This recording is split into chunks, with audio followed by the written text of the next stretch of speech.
Hai korang, inilah dia periuk nasi low sugar pengeluaran daripada Swiss Thomas. Periuk nasi ni boleh mengurangkan gula sebanyak 40% lah korang. Produk ini mempunyai chop sirim dan ia menggunakan tripping plug Malaysia.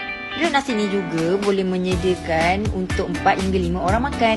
Masukkan beras ke dalam tray menggunakan cup yang disediakan. Kemudian air tu perlu mengikut betul-betul paras beras tau, atau guna jari korang pun boleh. Okey, lepas tu korang tutup periuk tu dan korang tekan button start. Lepas tu, korang boleh tekan low sugar rush. Lepas tu, korang tekan start balik semula. Tada! Siap!